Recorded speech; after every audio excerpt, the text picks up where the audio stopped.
राधे राधे महाराज जी, आपके चरणों में कोटि कोटि प्रणाम। गुरुदेव भगवान, आपके श्रीमुख से सुना है कि जिनको भगवत साक्षात्कार हो जाता है उनकी 21 पीढ़ियां तर जाती हैं। महाराज जी, जो उपासक अपने गुरुदेव को ही प्रभु मानकर उन्हीं की आराधना या दर्शन करता हो, तो क्या उस उपासक की भी पीढ़ियों का इसमें एक बात देखनी है कि गुरुदेव को परब्रह्म रूप क्या मान रहा है वास्तविक? साक्षात परब्रह्म तस्मै श्री गुरुवे नमः।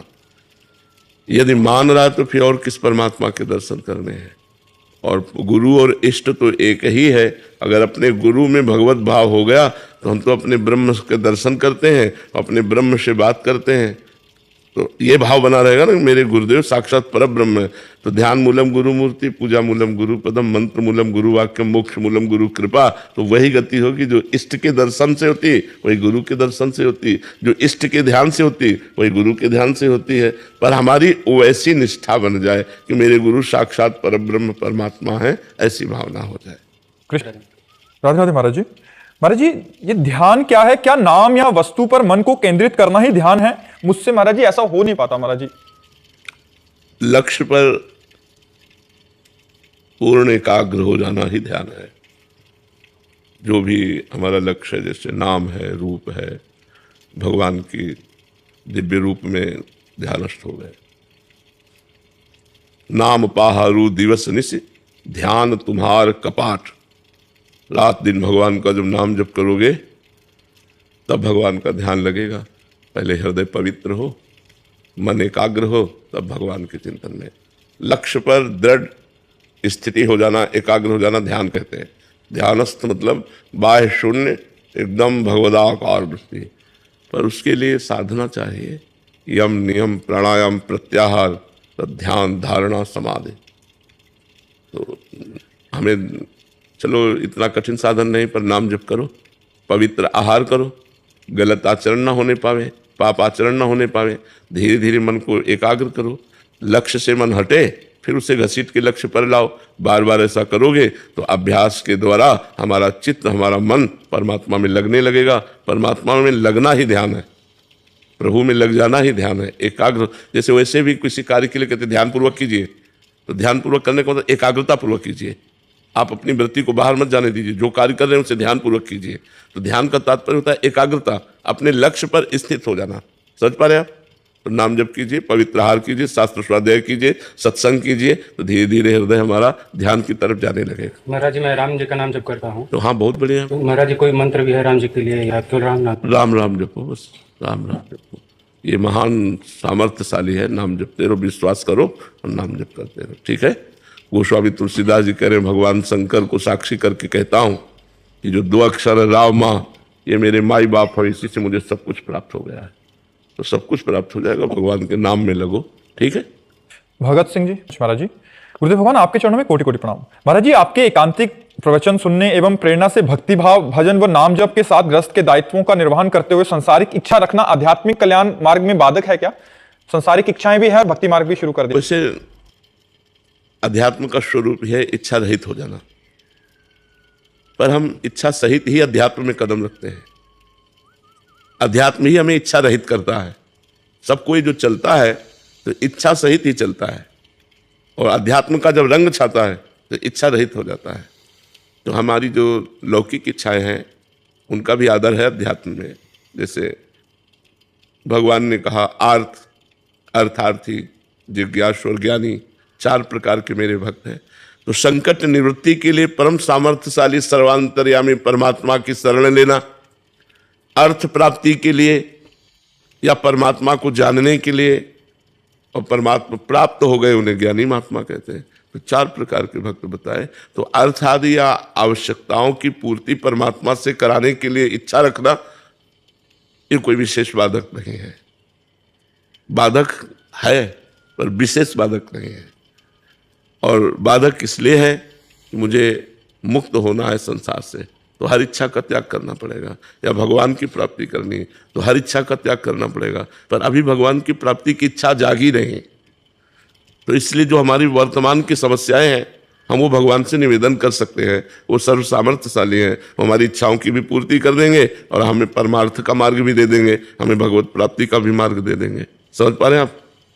महाराज जी आपके चरणों में कोटि कोटि दंडवत प्रणाम। गुरुदेव भगवान, मेरा प्रश्न है कि क्या मैं इसी जन्म में अपने माता पिता की सेवा करते हुए भगवत प्राप्ति कर सकता हूँ?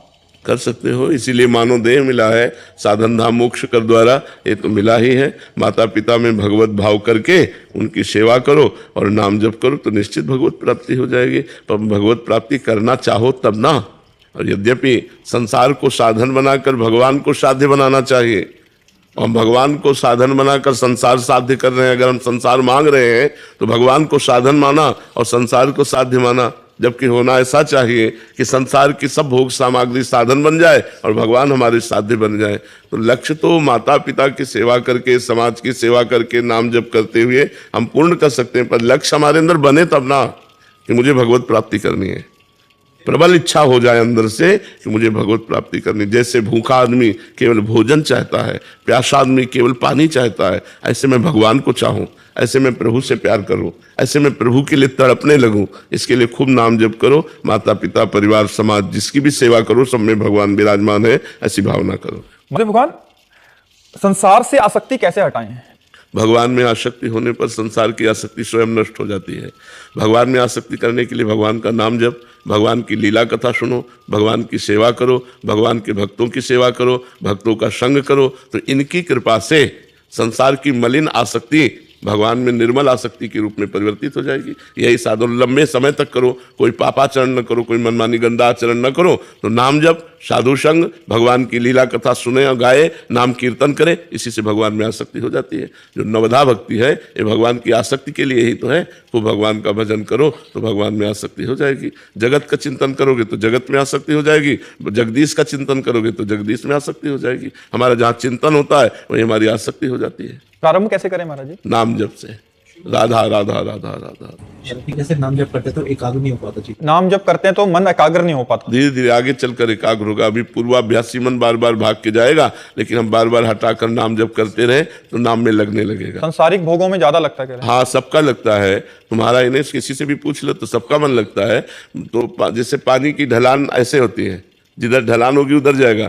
ऐसे मन मना कष्टान इंद्रियाणि प्रकृति स्थान कर सती। ये माया की तरफ ज्यादा जाता है मन, परमात्मा की तरफ जबरदस्ती लगाना होता है, माया की तरफ स्वाभाविक जाता है। जैसे ढलान की तरफ पानी स्वाभाविक जाएगा, ऊपर चढ़ाने के लिए यंत्र की आवश्यकता है, ऐसे मन को भगवान में लगाने के लिए मंत्र की आवश्यकता है। नाम और मंत्र के सहारे हम इसे परमात्मा में लगा देते हैं। समझ पाए? गुरुदेव, भजन में इतना विक्षेप क्यों डालती है गुरुदेव? हम भजन करना चाहते हैं। भजन में बहुत विक्षेप माया डालती है, हम करना चाहते हैं बट हाँ, हम ये स्वीकार करते हैं आपकी बात की माया विक्षेप डालती है, लेकिन इसी को जीत जाए तो परमात्मा की प्राप्ति हो जाए, तो उसको सहो। भगवान ने कहा है, देखो माया का विघ्न क्या है? आकर्षण, भोगों का आकर्षण, पुत्र पति का आकर्षण, धन का आकर्षण, मान प्रतिष्ठा, वो आकर्षित करती है, हमारे मन को लुभायमान करती है। उसे हमें काटना है। नहीं नहीं, मुझे भगवान चाहिए, मुझे प्रिय चाहिए, ये नहीं चाहिए, मुझे प्रिया प्रीतम। बार बार हम अपने मन की जो आसक्ति संसार की तरफ है उसको विवेक के द्वारा काटे तो धीरे धीरे धीरे धीरे भगवान की कृपा से हमारा मन अनासक्त होने लगता है। ऐसा नहीं कि 2-4 महीने में हो जाएगा, लंबे समय तक हमको अभ्यास करना होगा। और भगवान के भरोसे रहेंगे ना तो मामे वे प्रपद्यन्ते माया में ताम तरन्ते। जो मेरी शरण में हो जाता है उसे मैं माया से पार कर देता हूँ। तो मुझे विश्वास रखना चाहिए कि मेरे भगवान मेरा सहयोग करेंगे और ये माया के विक्षेपों का हरण करके मुझे वो स्वयं प्राप्त हो। गिरते हुए देखा, किसी को फिसलते हुए देखा होगा, उसकी एक्टिंग क्या होती है?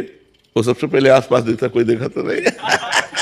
अगर किसी ने देख लिया तो मुस्कुरा देता है, यार गिर गए। नहीं, बस ऐसे ही है, आसपास देखो किसी ने देखा तो नहीं, फिर अंदर से यार गिर गए। अब फिर हमें खड़ा होना है और चल देना है। वही गिरा नहीं पड़ा रहता कि यार गिर गए तो भी यही पड़े रहे, फिर झरिया दिया और फिर चल दिए। तो ऐसे ही माया हमको गिराती, काम क्रोध लोभ मोह मद मत्सर, ये उसके फिसलन है।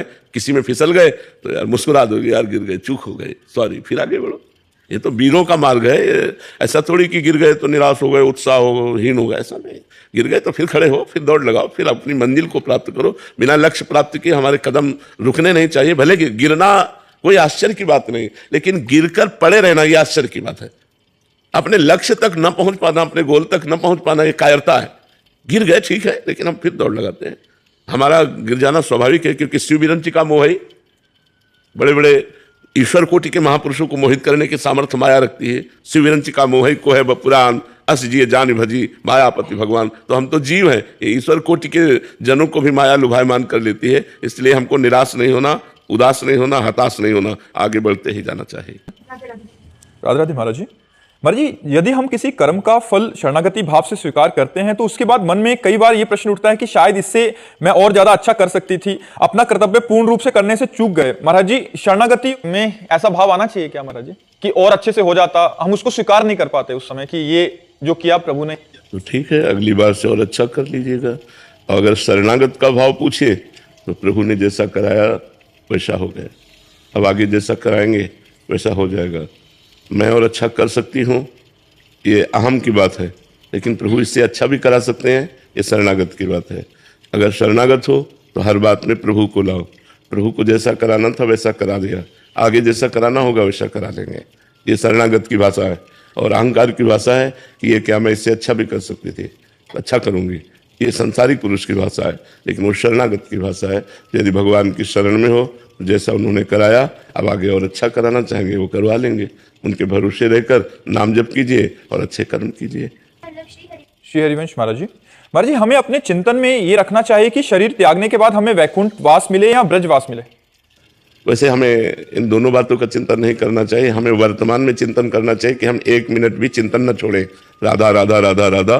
परिणाम भगवान के हाथ छोड़ दें कि वो वैकुंठवास देंगे या ब्रजवास देंगे या फिर मुझे मृत्यु लोक में भेजेंगे, ये उनके ऊपर छोड़ देते हैं। कर्मण्येवाधिकारस्ते मा फलेषु कदाचन, फल उनके ऊपर छोड़ देते हैं कि वो हमें वैकुंठ देते हैं, कि गोलोक देते हैं, कि ब्रजधाम देते हैं, या साकेत धाम देते हैं, या कैलाश देते हैं, ये उनके ऊपर छोड़ देते हैं। हमारा कार्य है अनन्यस चिंतयन्तो माम, मेरा कार्य भगवान का निरंतर चिंतन करना। तो हम अपना पूरा प्रयास वर्तमान में निरंतर चिंतन करने में लगाएं, परिणाम को छोड़ देते हैं। परिणाम भगवान जैसा दे वैसा ले लेंगे। हमें वर्तमान का चिंतन करना चाहिए, वर्तमान में राधा राधा राधा हम भूले ना, ऐसा हमें विचार करना चाहिए। समझ पा रहे, अनागति हो जाती तो कोई आकांक्षा नहीं रहती। नरक में रखो, स्वर्ग में रखो, वैकुंठ में रखो, तुम्हारी गरज हो जहाँ रखो।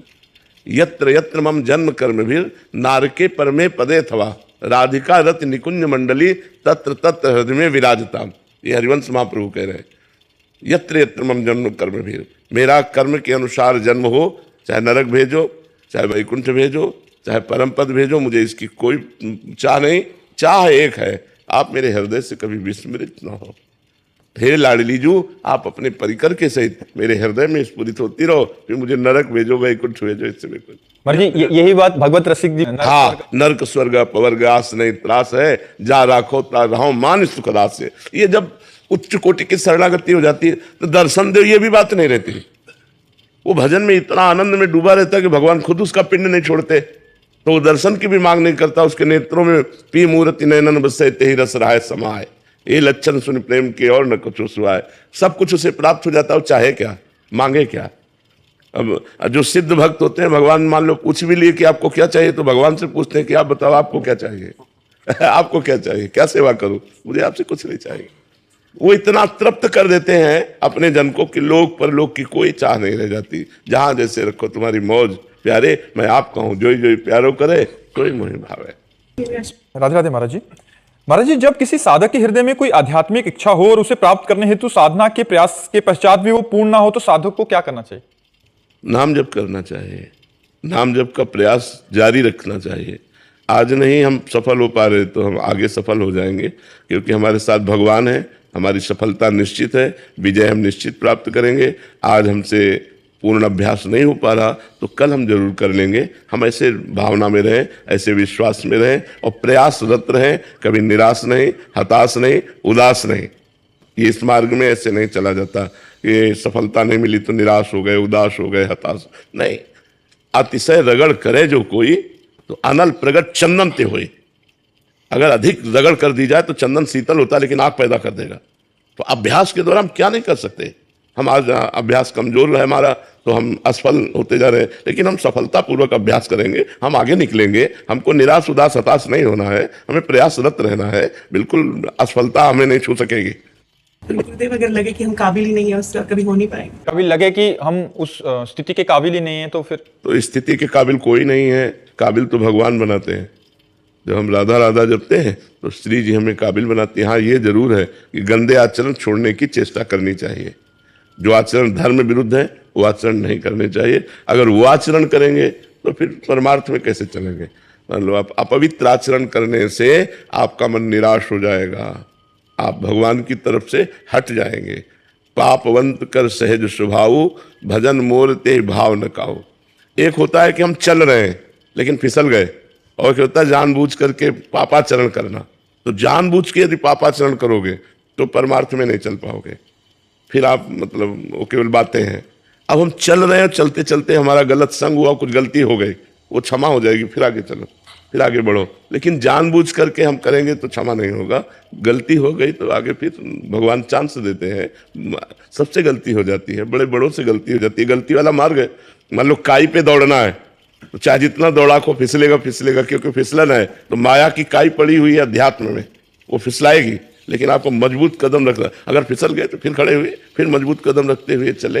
लेकिन पापाचरण नहीं होना चाहिए। जानबूझ के पापाचरण हो फिर माला चलाओ तो बात नहीं बनेगी। उसे पाखंड कहते हैं, उसे दंभ कहते हैं, उसी को कहते हैं पाखंडी, उसी को दंभ कहते हैं। तो दंभ पाखंड नहीं होना चाहिए। राधे राधे महाराज जी। महाराज जी, भगवत गीता जी में भगवान श्री कृष्ण कहते हैं कि मैं सबके हृदय में विराजता हूं। महाराज जी, अगर भगवान हृदय में है तो सुख दुख आता है तो मन विचलित। पहले अगर शब्द हटाओ। अगर शब्द का मतलब होता है संशय। अगर शब्द का मतलब होता है संशय। जब आपने कहा कि भगवान ने कहा है कि गीता जी में मैं सबके हृदय में विराजमान रहता हूं, तो ये विश्वास करो कि भगवान सबके हृदय में विराजमान रहते हैं।